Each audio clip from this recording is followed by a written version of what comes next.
Olá pessoal, eu sou o professor Fabrício Scheffer. Vamos para a nossa revisão de eletrodinâmica, assunto super importante. Vamos iniciar com corrente elétrica então, que é o seguinte, é o movimento ordenado de elétrons livres, por isso corrente elétrica. A intensidade de corrente elétrica é a quantidade de carga em coulombs que atravessa uma seção transversal num determinado intervalo de tempo. Coulomb por segundo nós chamamos de ampere. Cuida que aqui pode ter uma questão de transformação de unidades. Ó. Essa aqui é muito usado, miliampere. Um Mzinho na frente do ampere é 10 na menos 3 amperes. Então, corrente em ampere, tempo em segundo, carga em coulomb. Mas tem que cuidar que no Enem tem uma unidade que eles gostam muito, olha só, que é o miliampere hora. Se tu quiser passar para coulomb, tu já sabe, tem que passar de miliampere para ampere, 10 na menos 3 ampere, e hora para segundo, 1 hora 3.600 segundos, porque daí somente ampere vezes segundo é que tu vai ter coulomb de carga, beleza? Agora, resistência elétrica. Pessoal, resistência elétrica matematicamente é a razão entre a tensão e a corrente. A tensão em volts, ou também chamada DDP, dividido pela corrente, te dá a resistência. E aí, se nós jogarmos aqui a corrente para cá, nós vamos ter uma relação entre a DDP, corrente e resistência. U igual a RI. Resistência em ohm, corrente em ampere, me dá a DDP em volt. Pessoal, a DDP, a tensão, é a causa. Então, olha ali, ó. Olha esse desenho que legal. Ela é a causa de quem? Do movimento. O movimento é a corrente, os amperes. E a resistência, o ohms, é a oposição à passagem dessa corrente elétrica. Tá beleza? Então, triângulozinho U igual a RI. Põe a mão em cima do U. U que ri. Põe a mão em cima do U. R vezes I.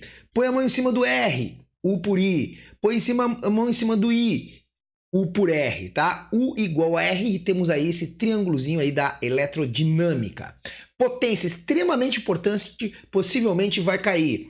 Qualquer equipamento elétrico, se tu tens a potência dele em watts, tá lá, ó, olha na lâmpada lá, ó, 40 watts, e tu tens a tensão em volt, olha lá, ó, 127 volts, tu poderá calcular a corrente elétrica que está circulando em ampere.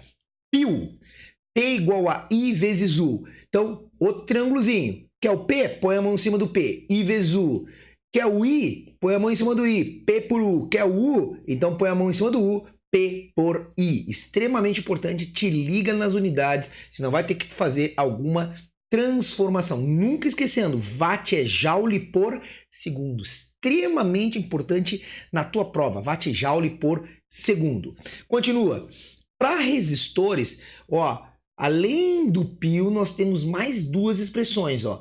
RI ao quadrado, resistência vezes a corrente ao quadrado, ou a DDP, a tensão ao quadrado, dividido pela resistência. Põe um asterisco nessa aqui, porque essa aqui é extremamente importante.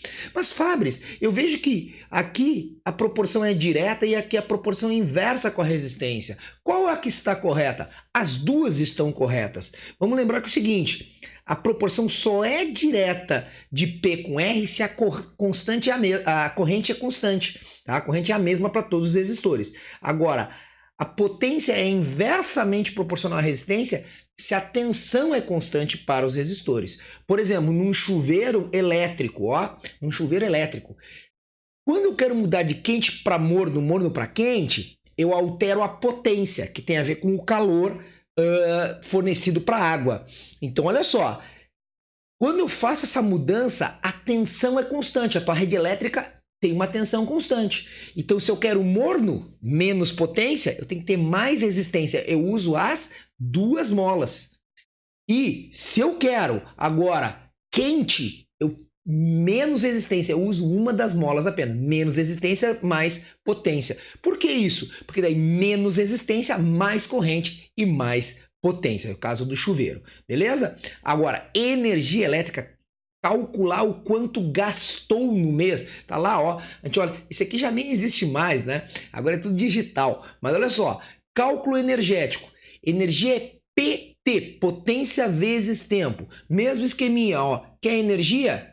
P vezes T. Quer P, E por T.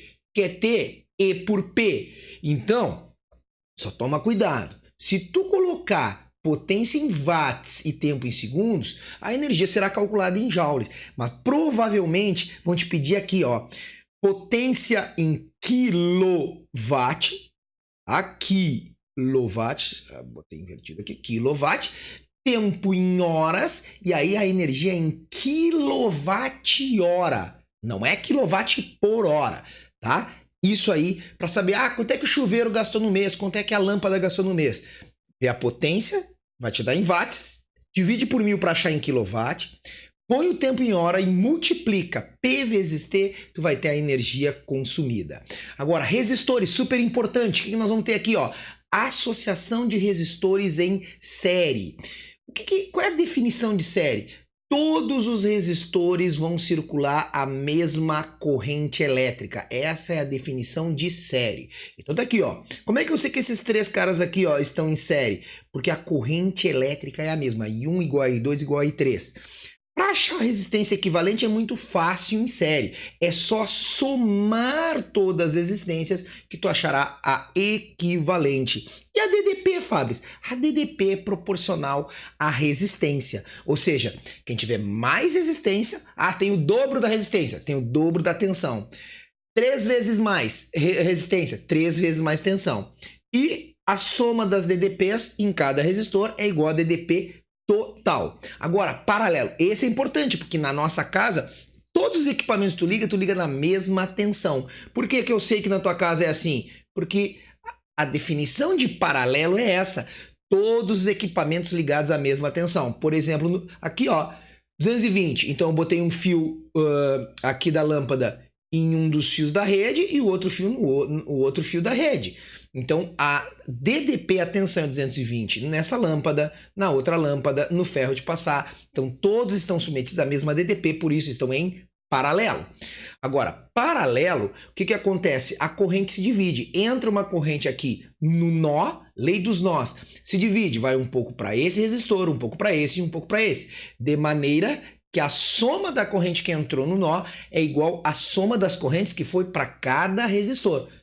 Por quê? Porque carga elétrica, né, a corrente não se destrói, ela passa pelos resistores e depois volta a ser de novo a corrente. A corrente não é consumida pelos resistores, e sim a energia elétrica é transformada em térmica. Resistor transforma elétrica em térmica, se chama efeito Joule. E para onde vai mais corrente? Vai mais corrente para onde tem menos resistência. Então, o equipamento está circulando muita corrente, é que tem menos resistência, porque a tensão é a mesma para todos. Agora, achar resistência equivalente em paralelo já é um pouquinho mais difícil. É a regra dos inversos. O inverso da REC é igual a soma dos inversos das resistências. Então, 1 sobre REC é igual a 1 sobre R1, mais 1 sobre R2, mais 1 sobre R3 e assim por diante. Mas tem uma regra prática. Se os resistores forem apenas dois, tu pode fazer o seguinte, a regra do produto pela soma. Tu multiplica os dois, mas só para dois, de 2 em 2. Multiplica os dois e divide pela soma dos dois. Tu vai achar a REC. Agora, se tiver resistores iguais, pega o valor da resistência e divide pelo número de resistores, aí tu vai achar a resistência equivalente. Mas, Fabris, às vezes no Enem cai uma parte em série e uma parte em paralelo. O que eu faço? Sempre tenta reduzir aqueles caras, todos estão em paralelo para um só, e aqueles todos estão em série para um só. E aí tu vai ter sempre um circuito mais simples. Esse circuito que mistura série e paralelo se chama circuito misto. Então essas foram as dicas do Fabris para vocês. Até nossa próxima aula. Abraço, Fabris. Tchau!